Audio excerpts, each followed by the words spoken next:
हाँ तो नमस्कार दोस्तों, मैं हूँ राजेश और स्वागत है आप सभी का कैलिफोर्निया 30 में। दोस्तों आगे बढ़ने से पहले मैं आप सभी से रिक्वेस्ट करना चाहता हूँ कि अगर आपने हमारा कैलिफोर्निया 30 चैनल सब्सक्राइब नहीं किया है तो बिल्कुल सब्सक्राइब कर लीजिएगा, क्योंकि हम आपके लिए लेकर आते हैं मोटिवेशनल स्टोरी, स्टार्टअप स्टोरी और नए नए बिजनेस आइडिया। आज इसी के अंतर्गत मैं आपको एक फार्मर प्रोड्यूसर कंपनी कैसे आप फॉर्म कर सकते हो और कैसे चला सकते हैं इसके बारे में बहुत सारी जानकारी देने वाला हूँ। तो आप ये वीडियो पूरा देखिए, आपको समझ में आएगा कि मुझे क्या बोलना है और क्या बताना है। तो सबसे पहले फार्मर प्रोड्यूसर कंपनी क्या होती है साहब? फार्मर प्रोड्यूसर कंपनी ऐसी चीज है कि आप 10 लोग या 10 से ज्यादा 200 1000 लोग फार्मर संगठित कर लीजिए और उनका माल खरीदिए और बेचिए। उसके बारे में उसके अंतर्गत जो बिजनेस आते हैं वो करिए, उसको फार्मर प्रोड्यूसर कंपनी कहते हैं। फार्मर प्रोड्यूसर कंपनी एक कंपनी लॉ 2013 के अंतर्गत आती है और कंपनी लॉ के अनुसार स्थापित की जाती है। रजिस्ट्रार ऑफ कंपनी के पास जाकर आपको रजिस्टर करनी पड़ती है कंपनी। तो इस कंपनी के लिए कम से कम 10 मेंबर चाहिए होते हैं, उसमें से 5 डायरेक्टर आपको बनाने पड़ते हैं और ज़्यादा से ज़्यादा आप 1000 2000 कितना भी आपका बड़ा ग्रुप हो उतना आप ले सकते हैं। उसके अंतर्गत ऐसा होता है कि 5 लोग डायरेक्टर होते हैं और उससे जो भी बचे रहेंगे वो आप फिर सदस्य सभासद के रूप में आप ले सकते हैं। आप ज़्यादा से ज़्यादा लोग जुड़िए आपके साथ, उससे क्या होगा कि आपको फार्मर कंपनी बनाने में ज़्यादा फायदा होगा।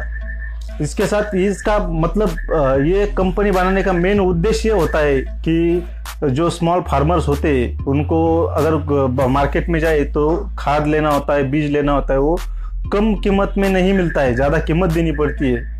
लेकिन अगर आप ऑर्गेनाइजेशन में और ज़्यादा बल्क में खरीदेंगे तो आपको कम कीमत में मिल सकता है। इसी तरीके से अनेक प्रकार की सुविधाएं वहाँ फार्मर प्रोड्यूसर कंपनी आपको प्रोवाइड करती है और अच्छा खासा आप मतलब आपकी खेती अच्छे तरीके से कर सकते हैं और अच्छा खासा प्रॉफिट कमा सकते हैं फार्मर प्रोड्यूसर कंपनी के थ्रू आप जाएंगे तो।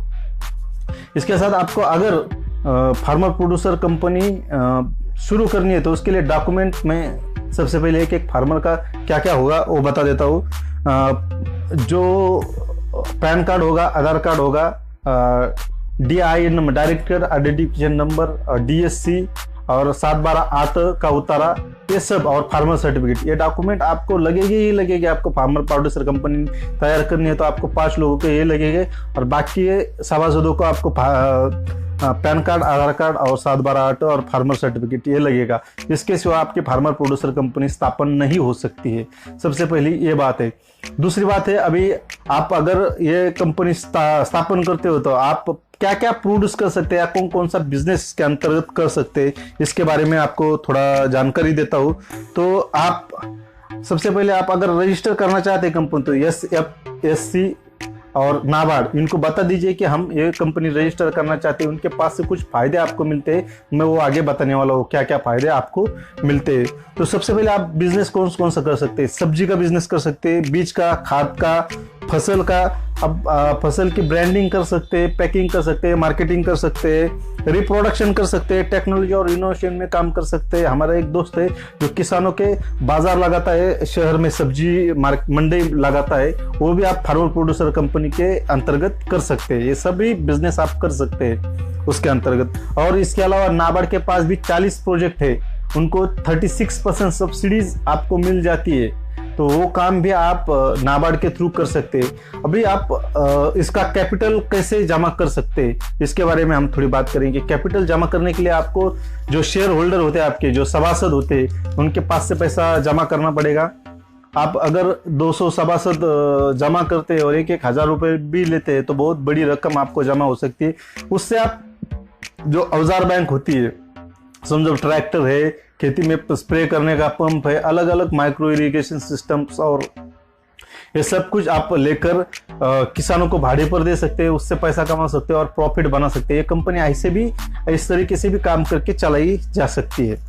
तो दूसरी बात ऐसी है कि NSFC आपको 3.5 लाख रुपए स्टार्टिंग में देती है। अगर आपने रजिस्ट्रेशन को डॉक्यूमेंट दे दिए, उनको बताया कि ये डॉक्यूमेंट हमने दिए हैं रजिस्ट्रेशन को, तो वो 3.5 लाख रुपए आपको देती है पूरा सेटअप करने के लिए। आप ऑफिस और कंपनी का पूरा सेटअप करने के लिए आपको 3.5 लाख रुपए दिए जाते हैं। वो किस तरीके से, मतलब फर्नीचर बनाने को, ऑफिस बनाने को, इस तरीके से दिए जाते हैं। उसके बाद और 10 लाख रुपए इक्विटी फंड में सेटअप इक्विटी फंड के लिए में से निकल कर आपको 10 लाख रुपए दिए जाते। वो किस प्रकार से दिए जाते हैं, मतलब क्या होता है कि अगर आपके पास 2 लाख रुपए कैपिटल है तो 2 लाख रुपए आपको कंपनी देंगी। इस तरीके से 3-4 इंस्टॉलमेंट में वो दे देते हैं आपको 10 लाख रुपए। उसके बाद आपकी कंपनी रन हो रही है, ऑडिट हो रहा है, अच्छा खासा 1-2-3 साल चली तो आपको 1 करोड़ का आपको क्रेडिट गारंटी फंड मिलता है। मतलब आपको उसके लिए कोई भी ये नहीं करना पड़ता, आपको कोई मॉर्गेज नहीं देना पड़ता या कोई आपको गारंटर नहीं लगता, वो आपको दे देते हैं। तो इस प्रकार से और बहुत सारे आपको नाबार्ड से भी बहुत सारे प्रोजेक्ट मिल सकते हैं। 36% उसमें सब्सिडीज है वो मिल सकते हैं। इस प्रकार से आप बहुत अच्छा खासा मतलब बिजनेस इस फार्मर प्रोड्यूसर कंपनी से कर सकते हैं। मैं आपको NSFC और नाबार्ड की दोनों की लिंक नीचे दे दूंगा, आप देख लीजिए उसके मतलब उसमें क्या क्या है, आपको कैसे बिजनेस करना चाहिए, कैसे आपको सब्सिडीज मिलती है, आप कैसे ये फॉर्म कर सकते हैं कंपनीज, आप शेतकरी बचत गट कैसे फॉर्म कर सकते हैं, सभी की सभी जानकारी आपको इसके अंदर मिल जाएगी। उनके वेबसाइट्स के मैं लिंक देता हूँ। उसके बाद आपका जो डिस्ट्रिक्ट लेवल पर जो ऑफिस होता है नाबार्ड का, NSFC का, वहाँ भी जाकर आप उसकी मालूमात कर सकते हैं। सिर्फ ये इंफॉर्मेटिव वीडियो है, आप जाके फिजिकली जानकारी लीजिए। बहुत अच्छा प्रोजेक्ट है और सबसे बड़ी बात यह है कि इस प्रोजेक्ट में अगर आप कितना भी टर्नओवर करते हैं और कितना भी प्रॉफिट होता है तो आप डे 1 से 5 साल तक आपको कोई भी इनकम टैक्स देना नहीं पड़ेगा। ये सबसे बेहतरीन बात इस प्रोजेक्ट की है। तो दोस्तों देखो, मैं आपको इसकी पूरी की पूरी इंफॉर्मेशन दिया हूँ जितनी मुझे मालूम है, और जितना कुछ अगर रह गया होगा तो आप मुझे नीचे कमेंट करके बताइए कि क्या इसमें रहा है, और आपको और कुछ सवाल सुझाव है तो मुझे बता दीजिए। मैं आपको वापस रिव्यू करा दूंगा या आपको जो भी है तो मैं आंसर रिप्लाई करने की कोशिश करूंगा। दोस्तों धन्यवाद दोस्तों, जय हिंद, वंदे मातरम।